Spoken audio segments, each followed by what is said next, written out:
Geek Therapy Radio. Welcome to the Geek Therapy Radio broadcast. You've got your mental curator, Johnny Hemberger. This is the radio show. Of course, it gets podcasted later on. I call the broadcast promotion for the podcast. Since it is 2020, you may not always be by an actual AM, FM radio to tune into Geek Therapy Radio. So you can always grab the podcast, of course, in the iHeartRadio app or your favorite podcast player. You can also find out more about Geek Therapy Radio at geektherapyradio.com. The very first thing you see on geektherapyradio.com is the contact form, because I want you to be able to contact me first and foremost.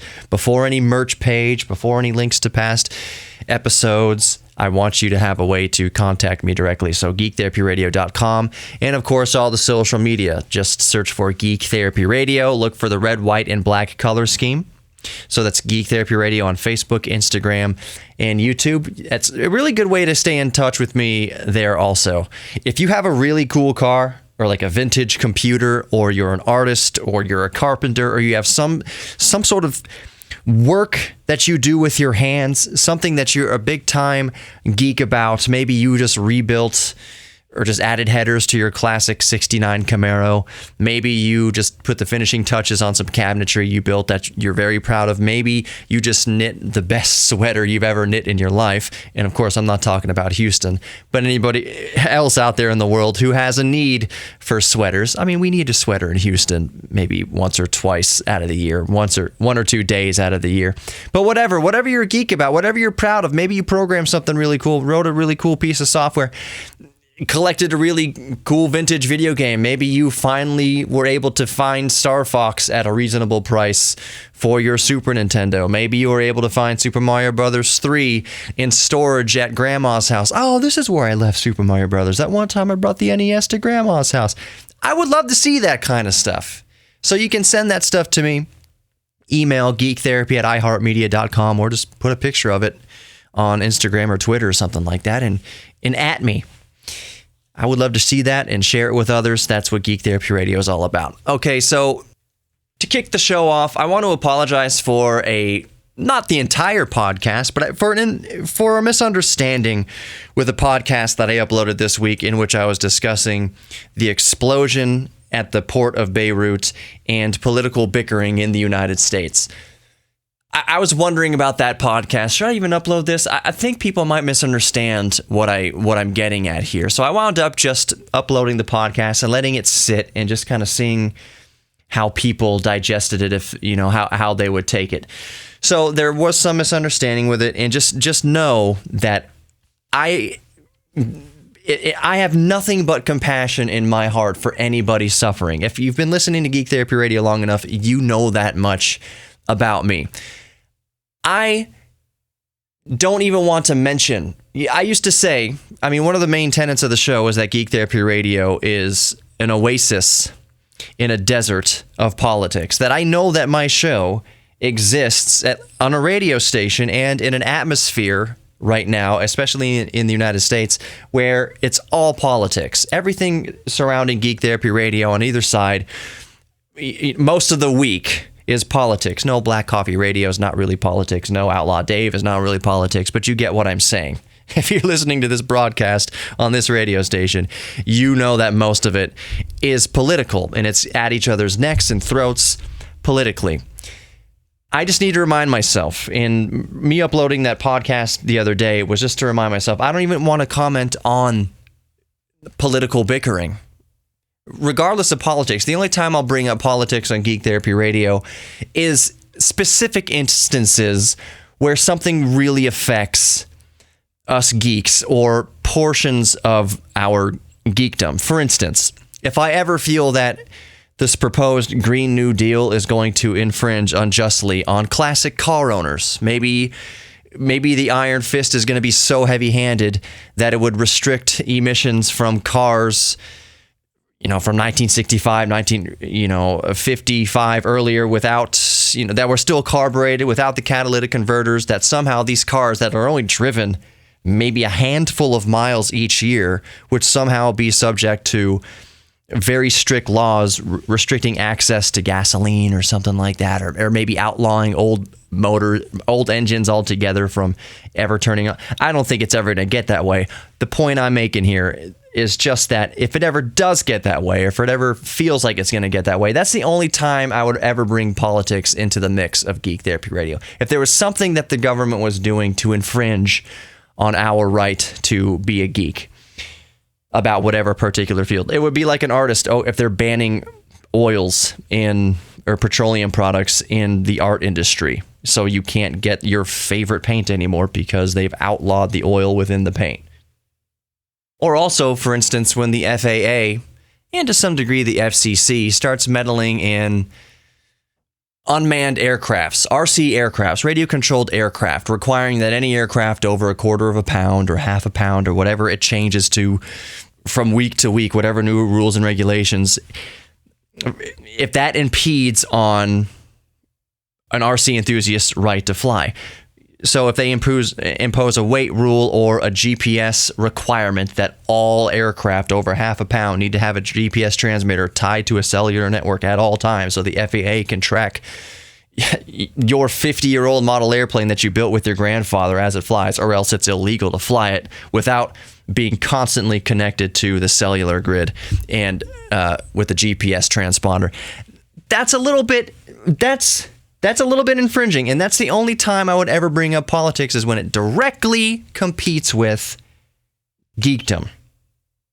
So I will try to remind myself and remember, stay away from the politics. And it's kind of a new red flag for me. If I get a little bit too swept away with my thoughts during the day over people bickering with each other politically on the internet or elsewhere, people hating each other over political choices, you know what, I'm just going to step out of it. Or at the very least not make an entire episode of Geek Therapy Radio about it. Just let it be. You know, I might say, hey, everybody settle down once in a while, and that be that. But I'm not going to make an entire hour-long podcast about it. And I think that's a good rule. And I have my listeners 100% to thank for that, for to keep me in check. I'm always going to speak my mind here on Geek Therapy Radio. That is never going to go away. But I don't want this show to become another political, ranty, whiny show. I'm not going to do that. Those shows absolutely have their place. I just don't want to do that on Geek Therapy Radio. Let's have fun. Let's celebrate all the geeky things we have in common on Geek Therapy Radio. I feel really good about it. I feel refreshed for getting that out of my system. More Geek Therapy Radio coming up. Don't go anywhere.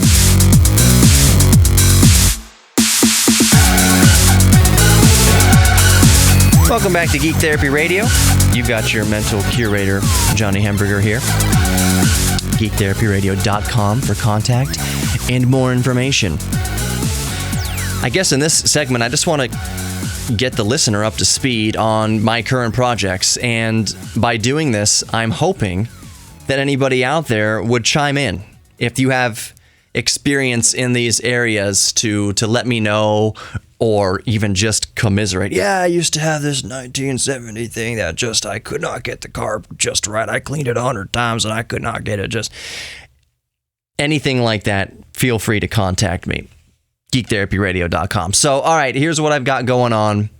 The current projects. Do you ever feel sometimes that you just have too many plates up in the air? You're spinning too many plates. You know those plate spinners that they spin the plates on the top of those long poles, and they constantly have to run around and spin them to keep them spinning, because if they don't spin, they fall and break. Do you ever think like you have too many plates spinning? I feel right now that as a geek, I think this is it's a very common scenario in geekdom, is that we are fascinated by so many different things. We're tinkering with so many different things. I think that's really what it boils down to, is we're tinkering with so many different things that it gets to feel overwhelming sometimes. Especially when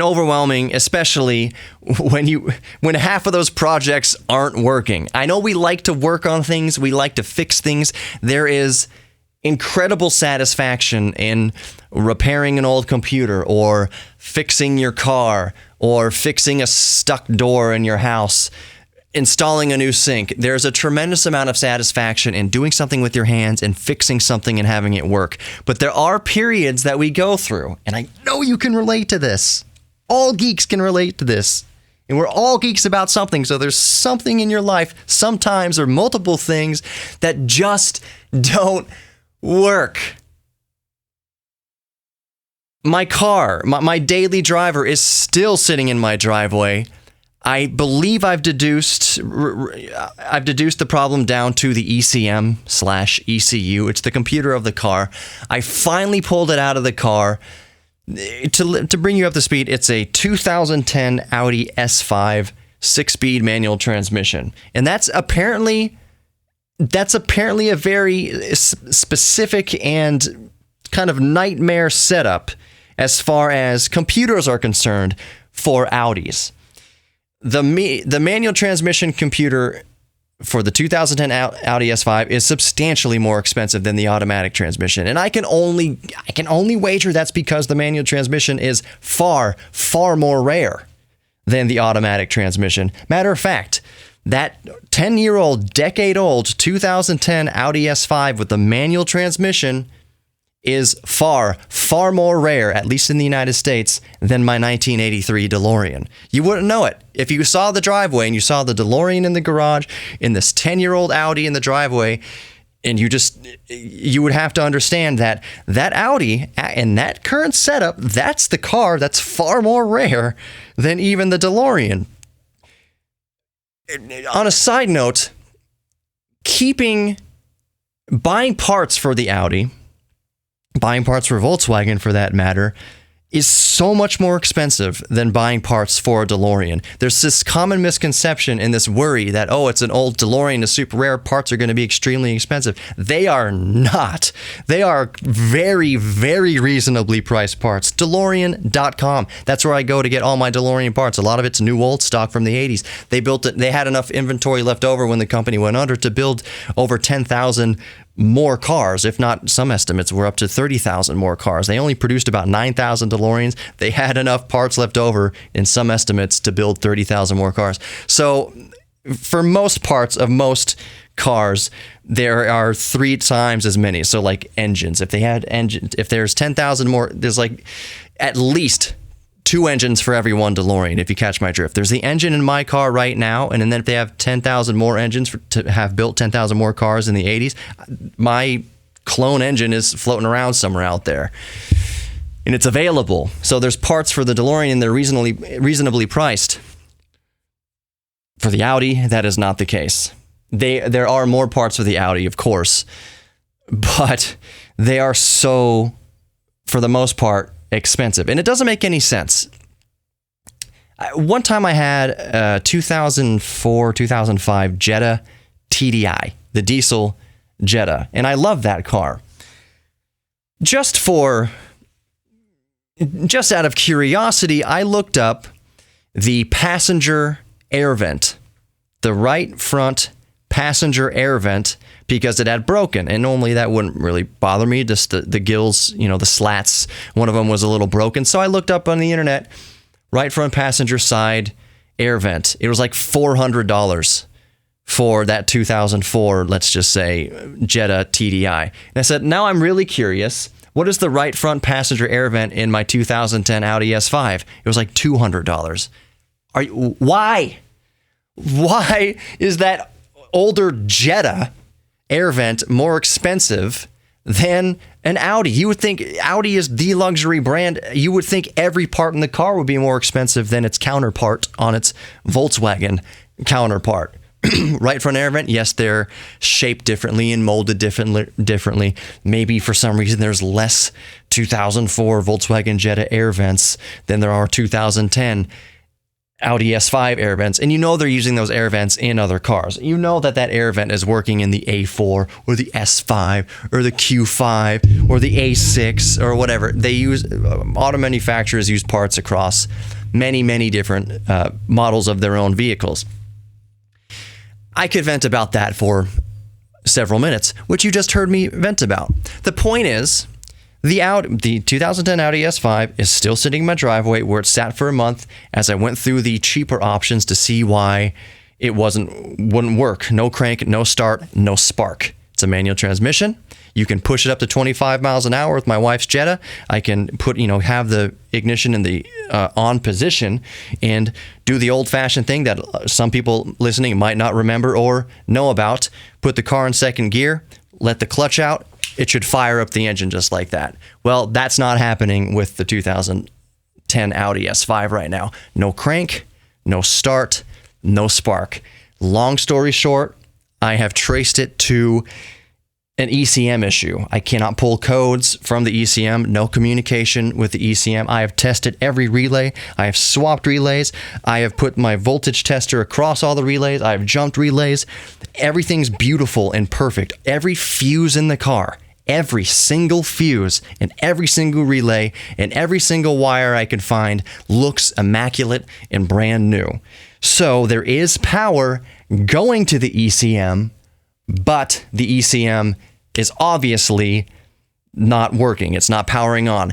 Is that a power supply issue within the ECM? Is that something else with the ECM that's tripping it up? Regardless, I found a service online. There are several of these services where instead of going out and buying a brand new $1,600 ECM for a 2010 Audi S5 6-speed manual transmission, you can send the ECM to a service that will repair the ECM. And that's where I'm at right now. I just mailed the ECM to a place in Florida to have them diagnose my actual ECM, and everything I've told them about the car and the issues, they say it's a semi common issue with that model of car, with that particular year and model. Everything I've described sounds like it's the ECM. So I won't give the exact price of what they want to fix it, but let's just say it's a couple $100. And a couple $100 is way better than $1,600. If I brought it to the dealership, they would have told me this is a $2,000 job, easy. It would have at least $1,800. Parts and labor, they would have quoted around $2,000. And I don't mean that to disparage the dealerships necessarily, but there's no way they were going to spend the time to diagnose. They would just get to the ECM, you need a new ECM. Think they're going to repair the ECM at the dealership? No, most dealerships aren't going to do that. You need a specialty service. So now my ECM is 600 or 700 miles away, whatever it is, in Florida, hopefully getting repaired. And that's only one of my current albatrosses. That's only one of my spinning plates. Let's talk about the other spinning plate when we come back. More Geek Therapy Radio. Don't go anywhere.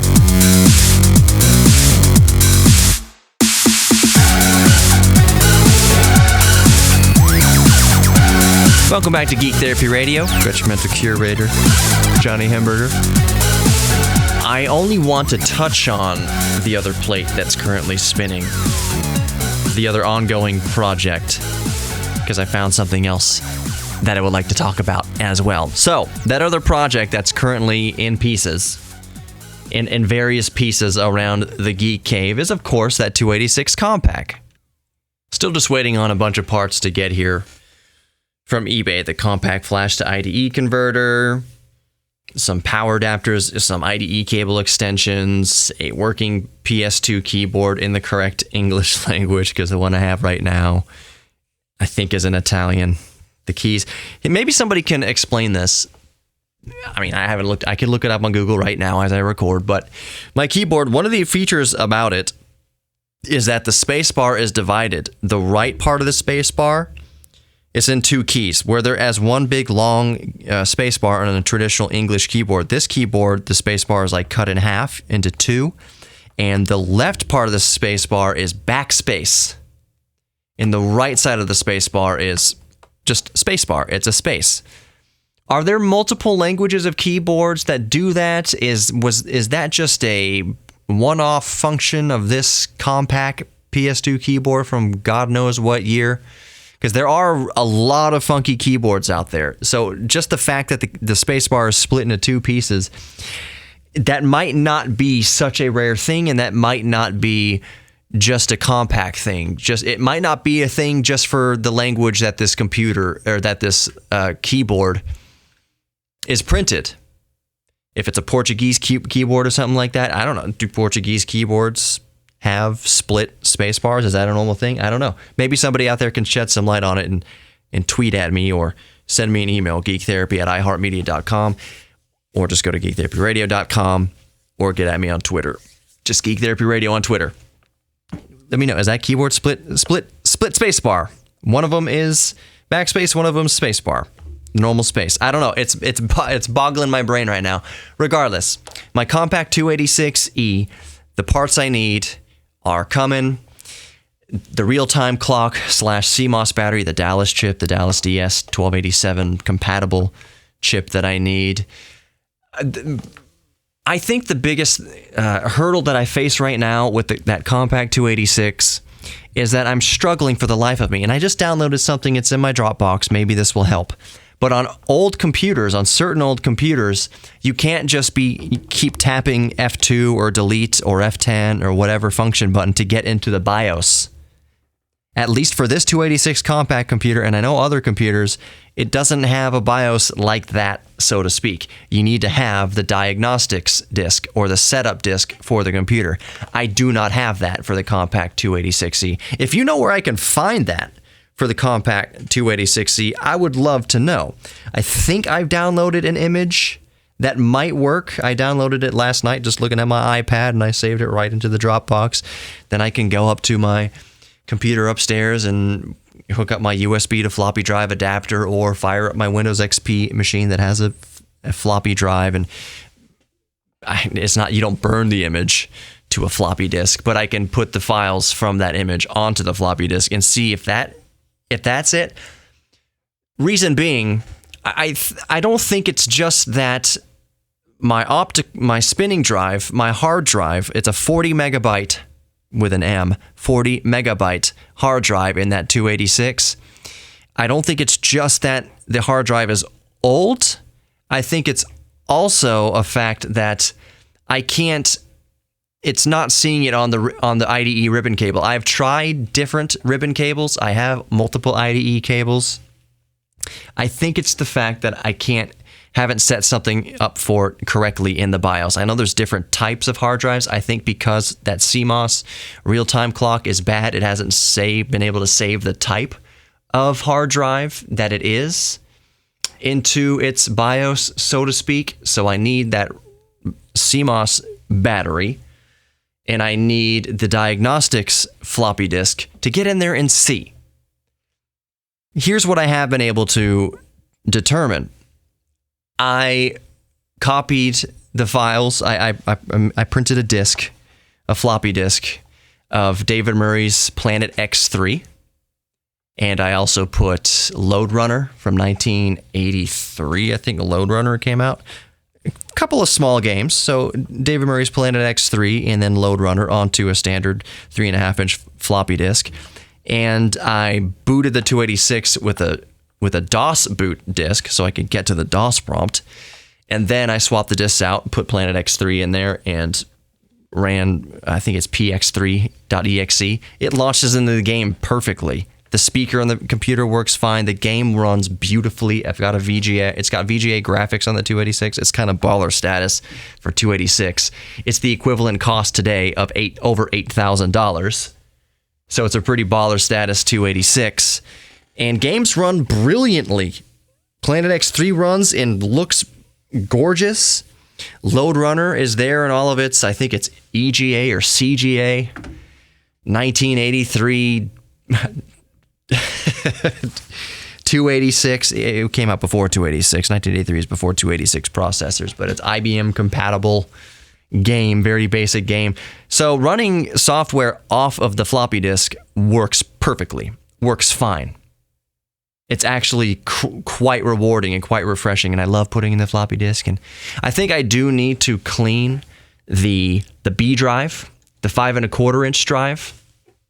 It can read the disk at first when you first put a disk in, and then you try to delete something or format the disk, and it's not letting you do it. I tried this with 10 different 5.25-inch floppy disks. So it's something, I think the drive itself, I just need to get in there, very basic, just get in there with some rubbing alcohol and clean the heads. I think the heads are aligned. It seems to read the files just fine once, and then after you try to do anything else with it, then it kind of, I think the heads just need to be cleaned. I'm thinking. The reason I'm thinking that is why it can read the disk, and then when you try to read it again or write anything to it or manipulate any files on the 5.25-inch disk, I think that first initial pass, I think there's enough magnetic energy left on the disk itself that it can pull the files initially, but that first spin around on the dirty heads or whatever, I think it kind of erases the data, or the data becomes not corrupted, so to speak, but the floppy drive can't read it a second time. I don't know. I'm just going to see. Floppy drives do weird things when they are dirty. When the heads are dirty, it does really weird things. So I'm going to clean the heads with rubbing alcohol, and we'll see if that fixes that. Overall, the whole computer is very clean. Okay, so I want to move on to this next subject. We'll see how it carries on, maybe to the fourth segment. I don't know. I don't see how it could. Then again, this is Geek Therapy Radio, and all sorts of things come to my mind while I'm doing this radio show. Stream of thought. Sometimes good, sometimes bad, sometimes misunderstood. It's just the nature of doing a radio show.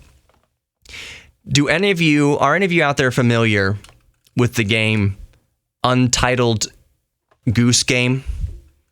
That's the title of it. It's literally, quote, Untitled Goose Game. Basically, you are a goose and you just run amok interacting with the world. The premise of it is easy.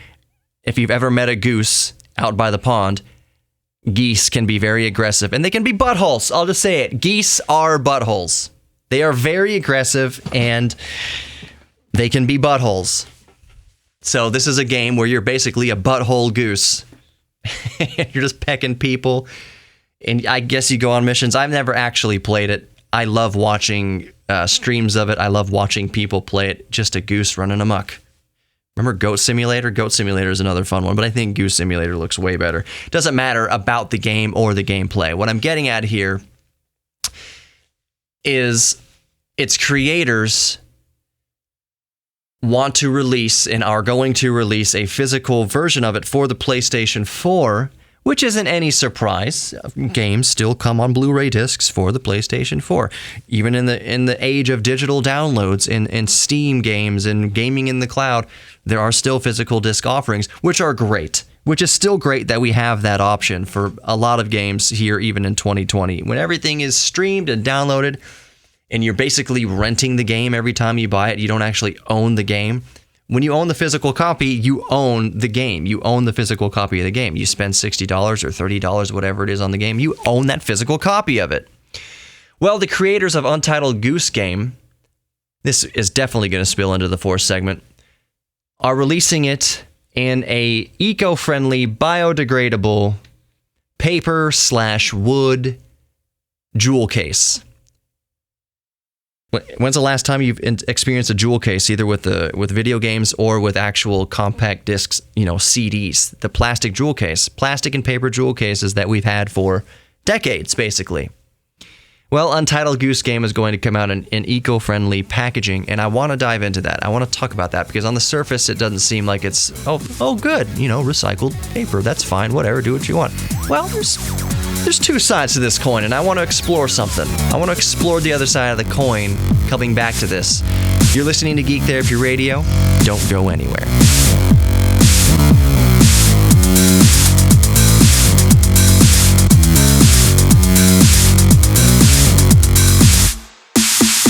Welcome back to Geek Therapy Radio. You've got your mental curator, Johnny Hamburger. In the previous segment, we were talking about Untitled Goose Game. That it's coming out physically for the PlayStation 4 in eco-friendly packaging, or just, as they're quoting it here, eco-packaging. I understand the compassion of it. I understand the headspace, and I understand the heart of why they're doing this. And I'm not going to say that they don't understand the other points that I'm about to bring up, but I'm just going to say I understand that the bigger goal here is to change the way that the entire industry packages games, that we don't need it to be in plastic jewel cases and covered in plastic film that takes 300 to 600 years to biodegrade. This case that they are developing here, this eco-friendly packaging, the plastic film on the case biodegrades in 1 to 3 years. It becomes biomass in just 1 to 3 years instead of, the 500 years of traditional plastic. Fine, great. It's really not going to hurt anybody to go to eco-friendly packaging. I am a big fan of it. All for it. Go for it. I think it's a cool idea on the surface. It's really neat. Just cool. One of the challenges they've had to face here is that, as we all know, and I'll use an example here, drinking straws. They try to make biodegradable drinking straws out of plastic that suck, but not in the good way. I mean, they're terrible. I hate paper drinking straws. They are one of the worst inventions by mankind. One of the worst. The paper straw is the worst invention since the plastic straw, to put it bluntly. But you know what? All I'm getting at here is this. People don't have a problem with something being biodegradable or eco-friendly as long as the product doesn't suck. They make biodegradable straws out of biodegradable plastic now. It's biodegradable plastic. When you use the straw, it is no different from a traditional plastic straw. It's just you can have a clean conscience when you throw it away. It's a biodegradable plastic. It'll be gone back into the earth within, 1 to 3 years or so, as opposed to the 500 years, 1,000 years, whatever, for a traditional plastic straw. So it wasn't that eco straws were terrible altogether. It was the implementation as paper straws is terrible. And people don't care if something's eco. Just make the product good. I've drawn this comparison before with Tesla. Before Tesla, electric cars, look stupid. You had to really be taking a stance and really, really just love the idea of an electric car. No general consumer, average consumer, cared about electric cars, what were limited and available, because overall you had range anxiety, the product wasn't good, it looked terrible, the materials were crappy. Then Elon Musk starts Tesla and makes an electric car that's desirable. It's eco-friendly, sure. You can argue that it's eco-friendly. Some people argue that it's not eco-friendly. Doesn't matter. Whatever. You can take both arguments out of it, and you're still left with a product that's a good product. That's a sexy, desirable product. So, banking on eco, a buzzword, a hype word, as trying to be a selling point, does it work? Does it not work? I think it depends on who you are, really. But you know what does work? Making the product a good product, period. So back to Untitled Goose Game using eco-friendly packaging. All for it. Sounds great. If it comes wrapped in a tissue, if it's basically tissue paper or construction paper that doesn't hold up to the test of time, it's going to be crap. Now, I'm saying there's a lot of, in the article I'm reading, there's whole paragraphs about how they've strengthened it. They're using, I think it's like 20-point paper board. Like it's thick stock paper, and there's actual wood harvested from eco-friendly, sustainable forests. It's eco-friendly, but it's rigid and sturdy. But here's the thing. We'll see about that. Here's why that matters. Here's why the rigidity matters and its robustness matters. If you're the type of person buying physical copies of games, you are what we in the geek kingdom call a collector. Or there's a high likelihood that you would call yourself a collector. Do you want to collect something? I'll use Houston as an example, or anywhere on the Gulf Coast, or anywhere that's humid. You buy a paper jewel case for your PlayStation 4 game, or PlayStation 5, whatever, if this catches on, and you put it on your bookshelf in a humid climate. and it just wilts away and turns into nothing, a soggy mess, basically, it doesn't stand up to the elements, then what was the point? Why not, if you were trying to make an ecological statement, just download it and skip the packaging altogether. So that's my only caveat. That is the flip side to this eco coin, is if you're buying a physical copy of something, a lot of those people are going to be collectors and they're going to want to keep it on display or keep it safe. Is it going to hold up as well as traditional plastic jewel cases? And the answer is, we have no idea.